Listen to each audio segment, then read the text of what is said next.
Ô Grazi, dia desses eu tive uma conversa sobre tarifa de importação com o vendedor de pão de mel aqui perto de casa. E ele até falou sobre alíquotas. É impressão minha ou o tema da tributação está mais popularizado? Eu acho que mais popularizado, mas parece que as pessoas têm a informação, mas não de maneira completa.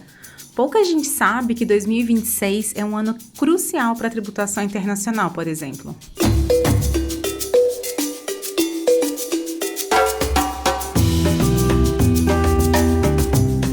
Oi, boas-vindas ao Vai da Sua Conta, o podcast sobre como consertar a economia para que ela funcione para todas as pessoas e o planeta. Eu sou a Graziele Davi. E eu, a Dani Stefano. O É da Sua Conta é uma produção da Tax Justice Network, rede internacional de justiça fiscal.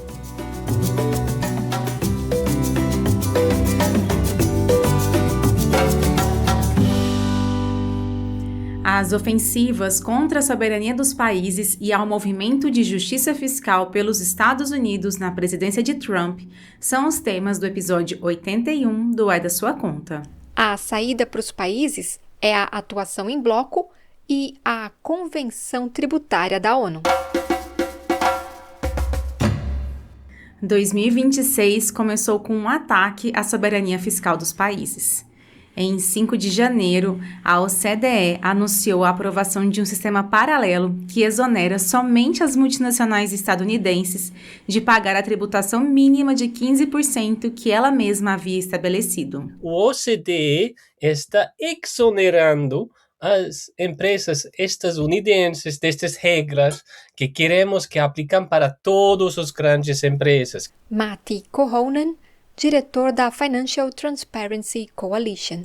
Os europeus, sobretudo, estão fazendo um passo muito negativo nestas negociações, estão exonerando os americanos e não estão negociando em bom fé nas negociações das Nações Unidas. Muitos dos países membros da OCDE são europeus, e essa medida tomada a portas fechadas significa que até estes países também deixarão de tributar as corporações estadunidenses.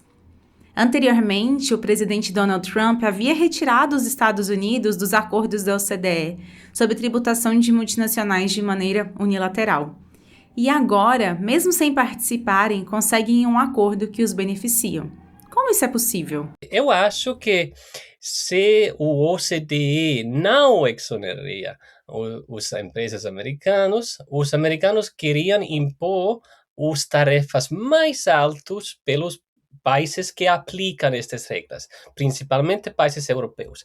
Os países europeus não têm a força completa das tarefas que Trump queria impor para a União Europeia. Tarifas que Trump queria impor para a União Europeia. Deixar que as corporações estadunidenses continuem os abusos fiscais que já cometem foi a maneira que os países europeus encontraram para enfrentar as ameaças de tarifaços de Donald Trump. As negociações multilaterais parece que está capturado pela administração estadunidense, mesmo que não participa. É absurdo que pode capturar uma instituição onde não participa. As multinacionais estadunidenses são as que mais escondem lucros em países que atuam como esconderijos fiscais. Na presidência de Donald Trump, esse abuso fiscal se ampliou e os Estados Unidos representam um perigo para a soberania fiscal de todos os países, inclusive de si próprio. Estas são algumas das conclusões do relatório O Estado da Justiça Fiscal 2025 da Tax Justice Network, que foi tema do episódio 79 do É da Sua Conta. Atualmente, as empresas estadunidenses transferem para os Estados Unidos o dobro dos lucros que transferiam em 2016, enquanto cometem abusos fiscais pelo mundo. Os abusos fiscais estão aumentando cada ano E a legislação americana está bem atrás em tratamento dos abusos fiscais. Não tem transparência de beneficiários reais nos Estados Unidos, porque o Lei Corporate Transparency Act, a Lei para a Transparência das Corporações, não foi aplicado pela administração do Trump. E significa que você pode esconder qual é o beneficiário final nos Estados Unidos, pode esconder seus lucros também, porque não tem intercâmbio automático das informações. Com esse sistema paralelo da OCDE para as multinacionais dos Estados Unidos, os abusos fiscais cometidos por elas tendem a aumentar ainda mais. Mas mesmo a população dos Estados Unidos não será beneficiada. As empresas mais grandes dos Estados Unidos são fundos de investimento, mas quem beneficia é o 1,1% mais rico, que beneficiam mais destes abusos fiscais. Está aumentando as desigualdades da riqueza, está aumentando também a polarização da sociedade, porque estes ricos se capturam a regime do Trump. O 1% mais rico apoia Donald Trump para que o presidente possa atuar de maneira que apenas os beneficie. E com isso, as desigualdades econômicas e sociais aumentam no país. Assim, se reforça o círculo vicioso de polarização econômica e política.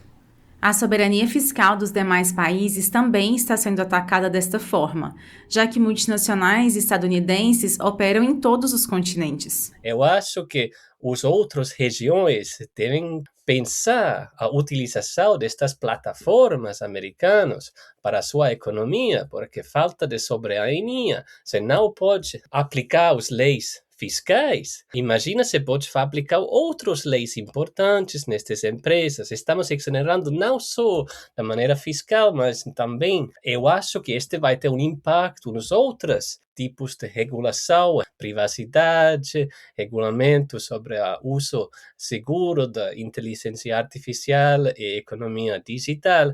São debates importantes e as empresas americanas não querem participar em nenhuma forma nestas negociações e querem que a administração estadunidense do Trump faça sanções para os países que querem aplicar regras mais justas. Tarifas como forma de sanção é uma das ameaças que os Estados Unidos vêm fazendo aos países que, na visão do governo Trump, atrapalham os negócios. Mas, afinal, como definir soberania? A soberania como a capacidade que um Estado nacional tem de escolher, definir a direção do seu desenvolvimento econômico e social e, obviamente, com integridade territorial. Diógenes Breda, professor do Instituto de Economia e Relações Internacionais da Universidade Federal de Uberlândia, em Minas Gerais. Por exemplo, um país dolarizado, é o caso do Equador, que faz parte do global, ele está muito mais vulnerável do que países que operam com uma moeda própria. Da mesma forma, países que têm sua dívida pública denominada em moeda estrangeira, como é o caso argentino, ele é mais vulnerável. Ciência e tecnologia também se relacionam com soberania. Envolve também o componente militar, né? Na medida em que economia e o componente militar estão estritamente vinculados ao domínio da ciência e da tecnologia mais avançada. A soberania também está relacionada com a maneira como as multinacionais estão presentes num país. Dependendo do peso das multinacionais do sul global, os países que recebem esses investimentos estrangeiros, eles ficam mais ou menos, dependendo, né, do grau de penetração do capital estrangeiro, à mercê das decisões, por exemplo, de investimento dessas multinacionais, e isso implica uma perda de soberania. Os Estados Unidos sempre tiveram uma tendência a rejeitar acordos internacionais e seguirem seu próprio caminho em questões tributárias. Mas, com Donald Trump na presidência, agem cada vez mais de maneira unilateral. Exemplos são o tarifaço aplicado a diversos países em 2025, mas também o recente ataque à Venezuela, no qual capturou o presidente Maduro e invadiu o país de olho no petróleo. Nessa ação, na Venezuela, ele demonstra ao mesmo tempo força e fraqueza. Força porque ficou muito nítido que a força militar dos Estados Unidos é incomparável a qualquer exército do mundo, então o país tem capacidade tecnológica para destruir os sistemas de radar de um país e entrar no meio da capital do país em uma hora, sequestrar o presidente e sair de lá sem nenhuma baixa, mas, por outro, também demonstra uma fraqueza, que é a incapacidade de os Estados Unidos, em algumas regiões do globo, continuar exercendo uma hegemonia apenas via consenso. A unidade entre os países e a ação em bloco estão ainda mais importantes neste momento em que as ações militares demonstram a atitude dos Estados Unidos em relação à soberania das nações, quer sobre os territórios ou na tributação. Diógenes, como os países do Sul Global podem agir contra essa maneira coercitiva dos Estados Unidos?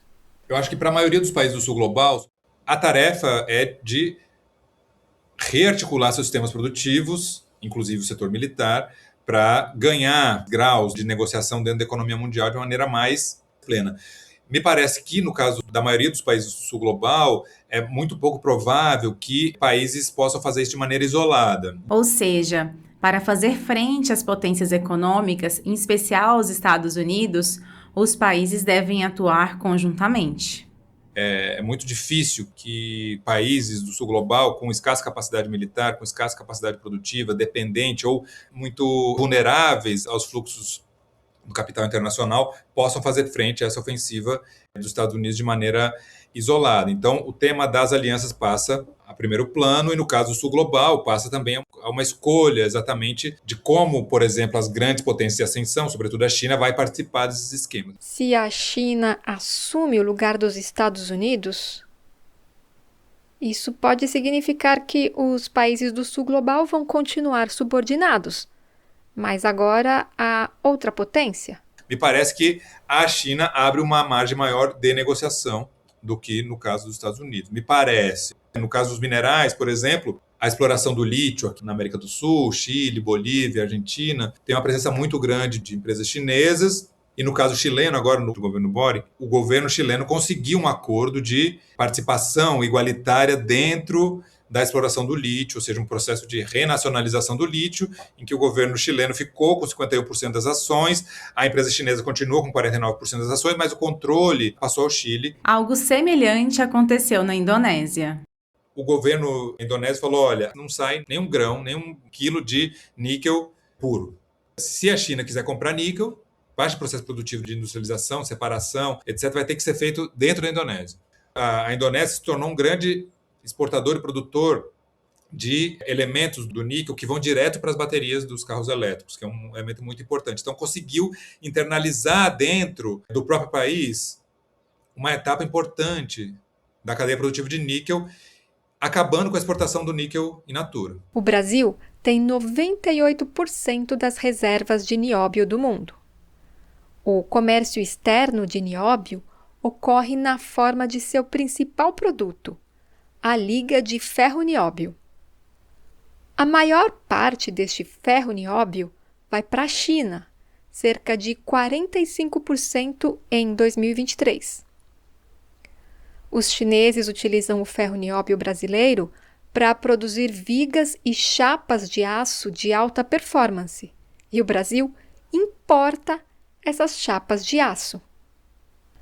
Diógenes, por que o Brasil não fecha acordos que beneficiariam a própria indústria, como aconteceu no Chile ou na Indonésia? Eu arriscaria dizer que as classes produtivas, as classes dominantes, a chamada burguesia, ela não tem interesse nenhum em estabelecer um outro padrão de relacionamento com a China. O agro ganha plenamente com esse padrão de inserção. O setor industrial ele aprendeu a se virar nesse cenário de regressão industrial. Se contenta em importar máquinas e equipamentos, aplica seu dinheiro no mercado financeiro. No caso, por exemplo, da indústria têxtil brasileira, se torna um importador de produtos manufaturados chineses, coloca a etiqueta e revende. Então, você não tem nenhuma demanda de estabelecer outros padrões de negociação, por exemplo, com a China.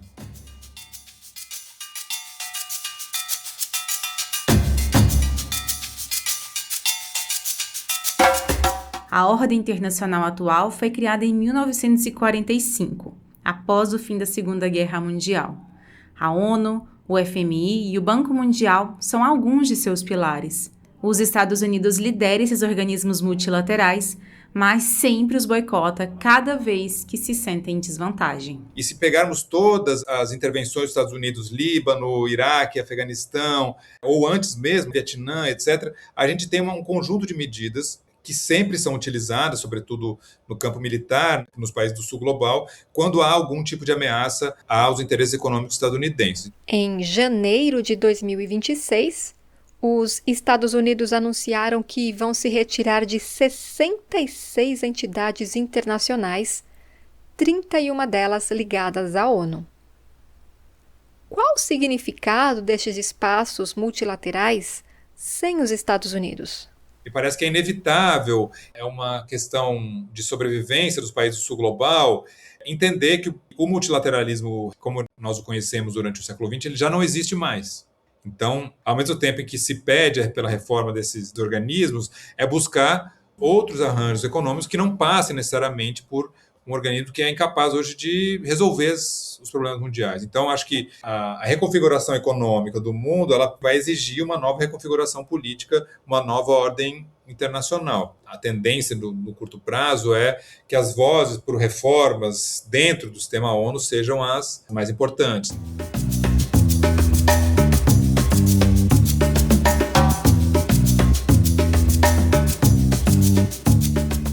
Por um lado, a ONU está em crise com seu desfinanciamento e necessidade de reforma de sua governança, além do constante enfraquecimento provocado pelos Estados Unidos. Por outro lado, é o melhor espaço para definir regras tributárias internacionais que beneficiem as pessoas em todos os países.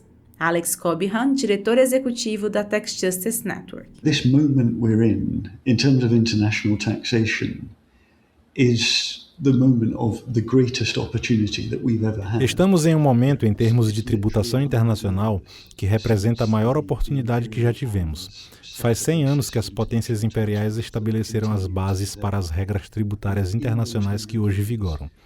Nesses 100 anos, nunca houve um momento em que cada país do mundo pudesse ter voz de igual para igual na definição das regras tributárias.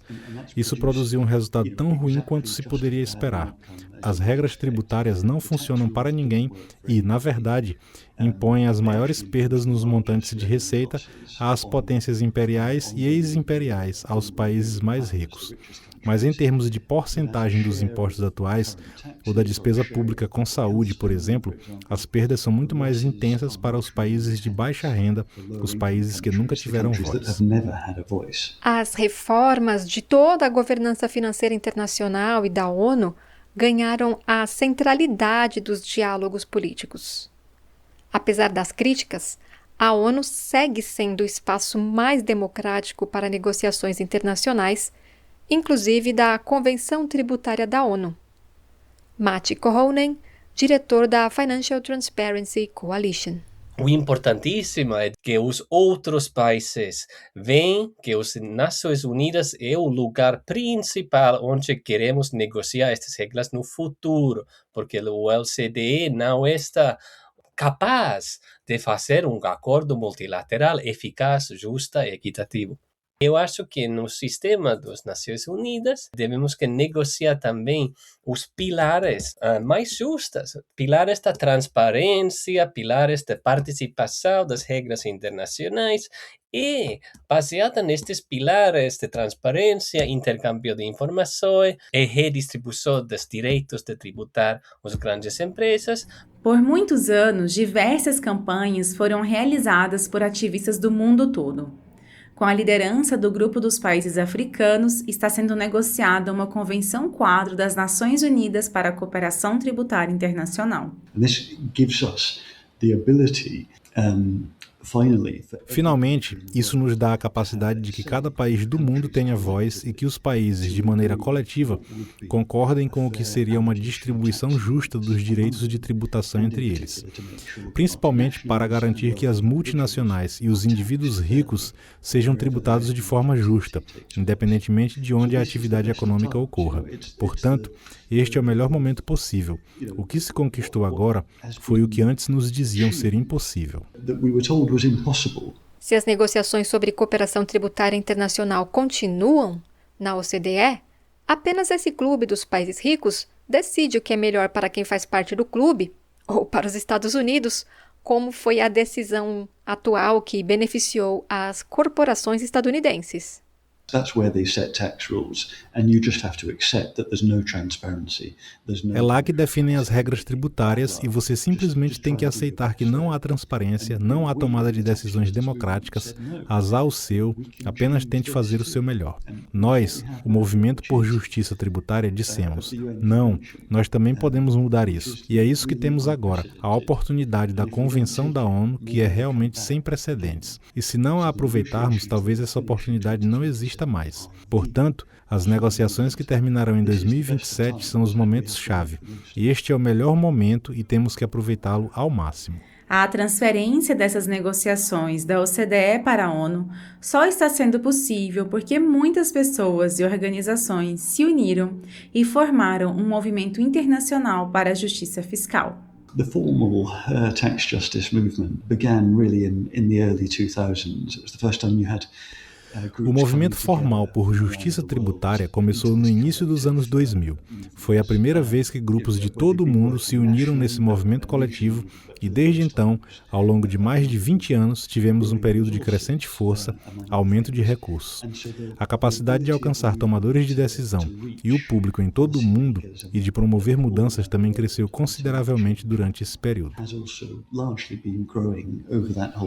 Mas, ao mesmo tempo em que o movimento culmina com a Convenção Tributária da ONU, que é a demanda central, também encontra o pior dos cenários.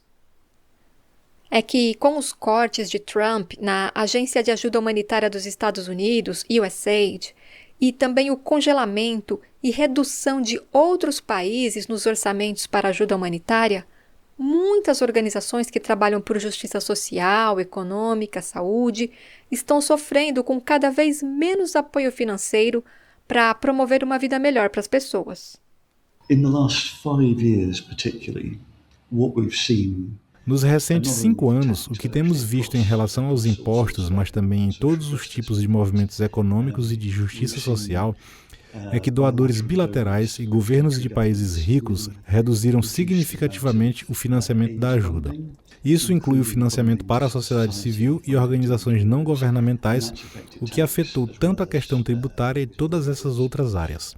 Mas, em relação aos impostos, também percebemos uma forte resistência por parte de alguns financiadores que consideram o tema muito político. Com a mudança no cenário político global e o conservadorismo de alguns financiadores, eles se afastaram dessa área. Desde 2025, algumas das fundações estadunidenses que mais apoiam o trabalho tributário passaram a destinar seus fundos de maneira exclusiva apenas para a defesa da democracia nos Estados Unidos. O que é uma prioridade compreensível, mas o efeito é quase uma história perfeita para partir o coração do movimento por justiça tributária, incluindo a Tax Justice Network. Muitas organizações estão passando por isso. A Tax Justice Network anunciou ao final de 2025 que desligaria 8 pessoas, ou seja, cerca de 1/4 de nossa equipe principal. Portanto, é uma redução significativa nos recursos que temos para dedicar à justiça tributária exatamente no momento em que temos essa oportunidade sem precedentes. Essa perda de recursos financeiros para o movimento da justiça fiscal impacta também as ações junto à Convenção Tributária na ONU. One immediate impact of this withdrawal of funds is that the UN itself. Um impacto imediato dessa retirada de fundos é que a própria ONU não conseguiu contratar pessoas para o secretariado das negociações. Isso significa que as negociações ainda não conseguiram avançar tão rapidamente quanto se gostariam e não contaram com todo o material técnico de apoio que se esperaria. Ao mesmo tempo, o Movimento por Justiça Fiscal, que é quem normalmente produz grande parte desse material de apoio e análise, também tem tido dificuldades para acompanhar o ritmo das negociações. Isso porque não há recursos suficientes para isso. De que forma isso impacta nas negociações? So that's making it more difficult for the discussions. Isso está dificultando que as discussões avancem tão rapidamente quanto se esperaria. Acho que isso tem custos particulares para os países de baixa renda, que têm menos capacidade interna para se envolverem nisso e, portanto, precisam depender mais da análise externa que está sendo fornecida. Com isso, os países mais ricos levam vantagens nas negociações da convenção, já que estão mais bem preparados para defender suas posições. Como você já ouviu neste episódio, vale lembrar o que acabou de acontecer na OCDE e limitou ainda mais o Acordo Global de Tributação Mínima. Isentou as multinacionais dos Estados Unidos de tributação, que são exatamente aquelas que mais cometem abusos fiscais ao redor do mundo. We're now going to see all of the other multinationals demanding the same treatment, and the whole thing is going to unravel. I don't see how it can be defended now. Agora vamos ver todas as outras multinacionais exigindo o mesmo tratamento e tudo vai desmoronar. Não vejo como isso pode ser defendido agora. Normalmente, haveria uma reação global exigindo que todos os governos prestassem contas ao seu povo pelos bilhões de dólares em receitas que acabaram de abrir mão, bilhões de dólares em gastos com serviços públicos que agora não acontecerão, porque nossos governos cederam à intimidação de Donald Trump. Estou preocupado que não tenhamos um debate público informando sobre isso e que os partidos de oposição ou os próprios tomadores de decisão não digam que a única maneira de resolver isso é por meio de uma defesa coletiva de nossa soberania tributária contra esse tipo de intimidação. O único lugar onde isso pode acontecer e onde nos unimos com a maior força possível é nas Nações Unidas. Apesar dessas condições, o Alex é otimista em relação às negociações na Convenção Tributária da ONU. Actually, I think you can see, real tangible progress being made in the negotiations. Acho que podemos ver progressos reais e tangíveis sendo feitos nas negociações, mesmo com as restrições que mencionei. Estou bastante otimista de que até o final deste ano alcançará muita coisa. O ponto crucial é a governança.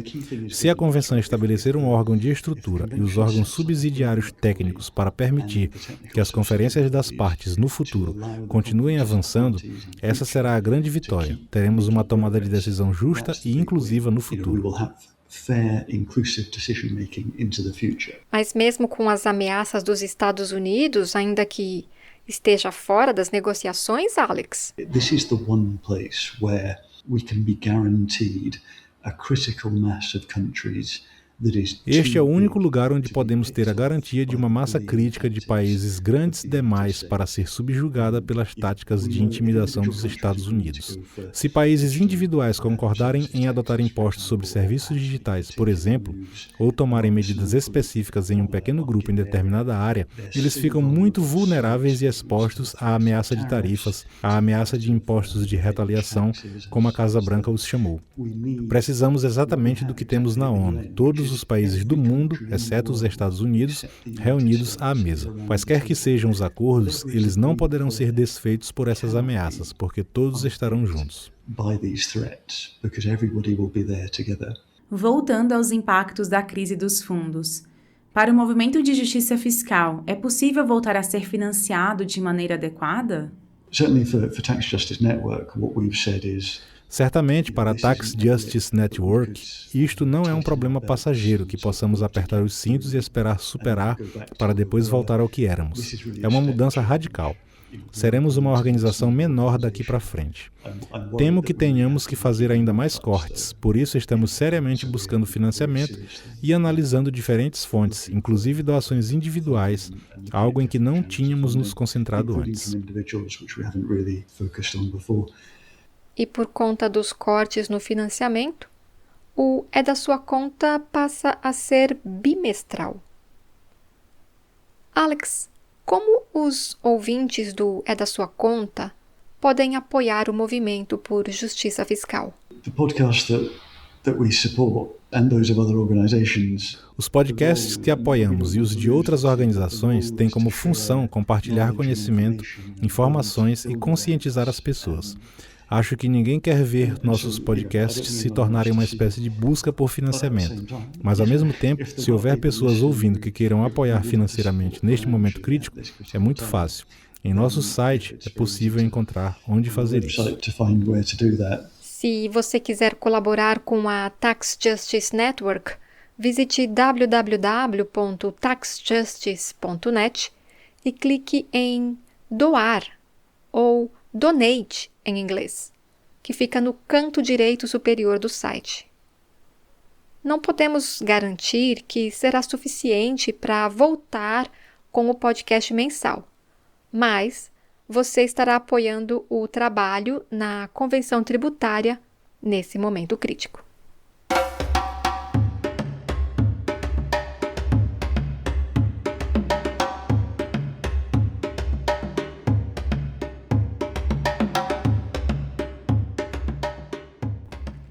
Os Estados Unidos, mesmo se retirando das negociações multilaterais, seguem capturando a governança tributária internacional ao pressionar a OCDE a isentar suas multinacionais da tributação corporativa mínima global.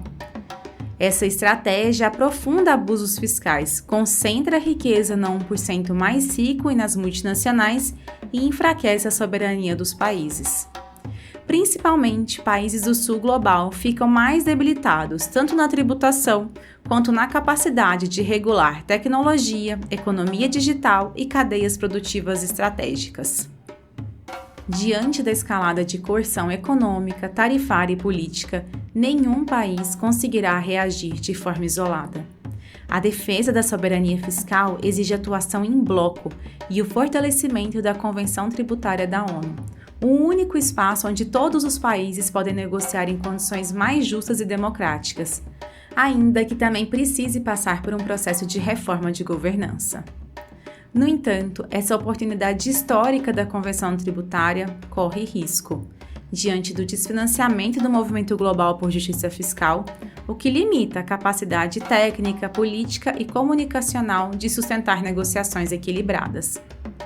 A hora de agir é agora. Informe-se, pressione governos e representantes para que defendam a Convenção Tributária da ONU. Fortaleça o multilateralismo inclusivo e, se puder, apoie financeiramente o movimento por justiça fiscal. Sem mobilização social e recursos, a soberania tributária continuará sendo negociada a portas fechadas e contra o interesse da maioria.